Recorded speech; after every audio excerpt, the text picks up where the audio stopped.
मोदी जी, आज तो तुम पहली वाली कहानी सुनाओ जिसमें कि आनंद आए। हाँ भैया, मैं आज आपको एक ऐसी ही कहानी सुनाता हूँ। सबसे पहले मैं सभी दर्शकों को राम राम कहता हूँ। दोस्तों, ये किस्सा काफी समय पुराना है जो मैं आपको सुनाता हूँ। एक गांव में एक राजा रहता था। उसकी एक ही पुत्री थी। उसकी पुत्री विवाह के योग्य हो गई थी। तो राजा रानी ने एक दिन विचार किया कि अब हमारी बेटी की शादी कर देना चाहिए।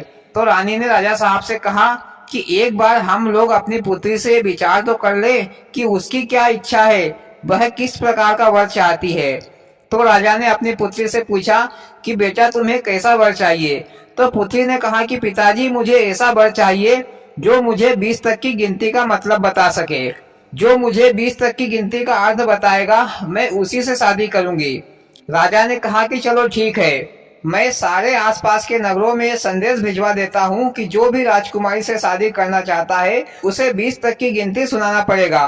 फिर राजा ने अपने सैनिकों से कहकर यह संदेश सारे आसपास के गांव में भिजवा दिया। तो सभी नौजवान लड़के राजकुमारी से शादी करना चाहते थे। सभी ने सोचा कि 20 तक की गिनती सुनाना कोई बड़ी मुश्किल बात नहीं है। दूसरे दिन राजा के दरबार में नौजवान लड़के आने लगे। राजकुमारी उनसे गिनती पूछती तो सभी गिनती सुनाते। 1 2 3 4 5 6 7 8 9 10 11 12 13 14 15 16 17 18 19 20, इस प्रकार गिनती सभी सुनाते। फिर राजकुमारी उनसे कहते कि गिनती का अर्थ बताओ, पर अर्थ कोई नहीं बता पाता था। मोदी जी, राजकुमारी सटिया गई थी क्या जो गिनती का अर्थ पूछने झुकी है? अरे गिनती तो गिनने के लिए है, फिर भला इसमें अर्थ कहाँ से पैदा हो गया? भैया अखिलेश, यही तो पहेली है। दुनिया में हर चीज का अर्थ होता है, बस समझाने वाला होना चाहिए। मोदी जी, तुम ही बता दो अर्थ। भैया मैं आगे बताऊंगा, तब तक तुम लोग सोचो कि क्या अर्थ होगा। फिर राजकुमारी उनसे कहती कि जाओ घट्टी पीसो। जो अर्थ ना बता पाता था, राजकुमारी उनसे सभी से घट्टी पिसवाती थी। ऐसे करते करते अनेकों नौजवान गिनती तो सुना देते थे, पर अर्थ नहीं बता पाते थे। तो राजकुमारी सभी से घट्टी पिसवाती थी। इधर राजा भी बहुत परेशान हो गया था कि ये कहाँ की शर्त है जो किसी को नहीं पता, क्योंकि राजा को भी गिनती का मतलब नहीं मालूम था। मोदी जी, लगता है कि राजकुमारी कुंवारी ही घर में बैठी रहेगी। नहीं भैया, इधर दूर के गांव में एक सेठ जी रहता था। उसका एक बेटा था जो विदेशों में पढ़ने गया था। वह अपनी पढ़ाई खत्म करके गांव लौटा था। तो उसने भी राजा का यह संदेश सुना। तो उसने सोचा कि मैं इतना पढ़ा लिखा हूँ, 20 तक की गिनती सुनाना तो चुटकियों का खेल है, मैं चुटकियों में सुना दूंगा और राजकुमारी से शादी कर लूंगा। फिर कुंवर साहब घोड़े पर सवार होकर राजा के घर के लिए निकल पड़ा। चलते चलते कुंवर साहब को एक 70-80 साल का बूढ़ा खेतों में काम करता हुआ दिखाई दिया। बूढ़े ने देखा कि कुंवर साहब जा रहे हैं, तो जल पानी की पूछ लूं, राम राम श्याम श्याम कर लूं। बूढ़ा आदमी कुंवर साहब के पास आया, राम राम श्याम श्याम की और पूछा, भैया तुमको प्यास लगी हो तो मैं तुम्हें पानी पिला देता हूँ। पर कुंवर साहब को तो वह बूढ़ा आदमी फटे पुराने कपड़े पहने हुए, कीचड़ में पुता हुआ और उसके शरीर से पसीने की बदबू भी आ रही थी। तो कुंवर साहब ने मन ही मन सोचा कि ये बुढ़ा आदमी मेरी क्या मदद करेगा, ये बुढ़ा आदमी मेरे क्या काम आ सकता है। फिर कुंवर साहब ने कहा कि नहीं, मुझे कुछ नहीं चाहिए। तो फिर बूढ़े आदमी ने कहा कि भैया, तुमको कभी भी मेरी मदद की जरूरत पड़े तो मुझे जरूर याद करना, शायद मैं तुम्हारी कोई मदद कर पाऊं। फिर बूढ़े ने राम राम की और अपने काम पर लग गया। इधर कुंवर साहब घोड़े पर चलकर राज दरबार में पहुंच गया और राजा साहब से बोला कि महाराज, मैं गिनती सुना सकता हूँ। राजा साहब ने कहा कि चलो ठीक है।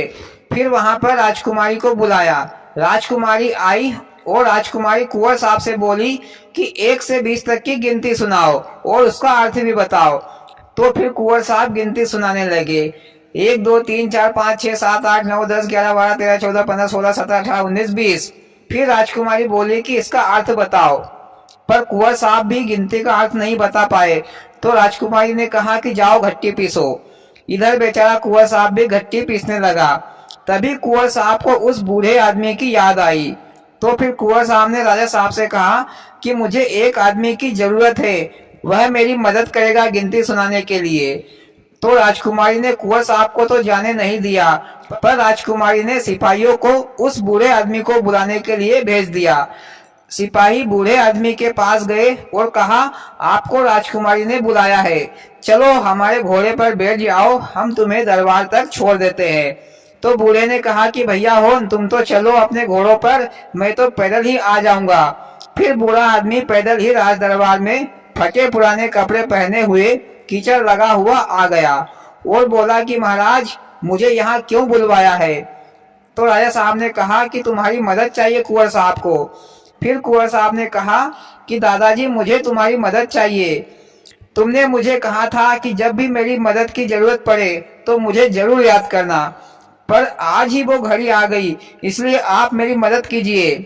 फिर राजकुमारी ने उस बूढ़े आदमी से कहा कि क्या आपको 1 से 20 तक की गिनती का अर्थ पता है? तो फिर बूढ़े ने कहा कि पढ़ने लिखने से आदमी ज्ञानी नहीं होता, अनपढ़ आदमी भी ज्ञानी होता है। फिर बूढ़े ने कहा राजकुमारी से, शुरू करो अपनी गिनती। राजकुमारी बोली 1। फिर जोखड़ो बोलो, मारन वालो तारन वालो, परम पिता परमेश्वर, भगवान कहो, राम, अल्लाह, खुदा, ईश्वर सब एक ही है। राजकुमारी ने कहा 2। जोखड़ो बोलो, चांद और सूरज 2 है। फिर राजकुमारी बोली 3। तो स्वर्ग लोक, मृत्यु लोक, पाताल लोक 3 लोक है। तो 4। ऋग्वेद, अर्थवेद, यजुर्वेद, सामवेद ये 4 वेद हैं। तो 5। जल, वायु, अग्नि, आकाश, पाताल ये 5 तत्व है। 6 दर्शन है, जोगी, जंगम, सेवड़ा, सन्यासी, दरवेश, सच्चा दर्शन, ब्रह्म का इसमें मिनर मेघ है। तो 7 वार है, 7 समुंदर है। 8 पर्वत है। 9 ग्रह है, सूर्य, चंद्र, मंगल, बुध, गुरु, शुक्र, शनि, राहु, केतु ये 9 ग्रह है। 10 अवतार है, कच्छ, मच्छ, वाराह, वामन, बुद्ध, कलंकी, राम, कृष्ण, परशुराम, नरसिंह ये 10 अवतार है।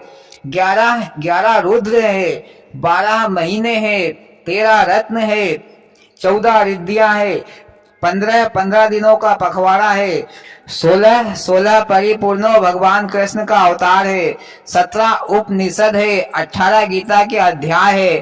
फिर राजकुमारी चुप हो गई और सोचने लगी कि अब तो 2 ही गिनती बची है, 19 और 20। वो भी डोखरो बता देगो तो मैं तो वैसे ही विधवा हो जाऊंगी। इधर डोखरो जोर से चिल्लायो, राजकुमारी चुप क्यों हो गई? आगे बोल। लेकिन तू ये मत सोच कि मैं थारा से ब्याह करूंगा, मैं तो थारा से ब्याह नहीं करूंगा, हमारी तो एक ही डोकरी बहुत है। तू तो एक काम कर जे, यो जो कुंवर साहब खामोश खड़े हो है, तू तो ऐसा ही ब्याह कर ले जे। मैंने यह गिनती को अर्थ तो एका लिए बतायो है। मैंने कुंवर साहब से कही थी कि थारा का हमारी मदद की जरूरत जब भी पड़े तो हमारा का याद जरूर कर जे। सो मैंने हमारो फर्ज निभा दियो। जय राम जी की राजा साहब। और फिर डोखरो वहां से चल दियो और कहानी खत्म। अरे वाह मोदी जी, क्या गिनती की पहली वाली कहानी सुनाई, बड़ी रहस्यमयी गिनती सुनाई। ऐसी गिनती तो पहले कभी नहीं सुनी, दिल खुश हो गया। और भाइयों, आपको कैसी लगी मोदी जी की गिनती कमेंट में जरूर बताइए और वीडियो को लाइक और सब्सक्राइब जरूर करें। भोलेनाथ सबके साथ।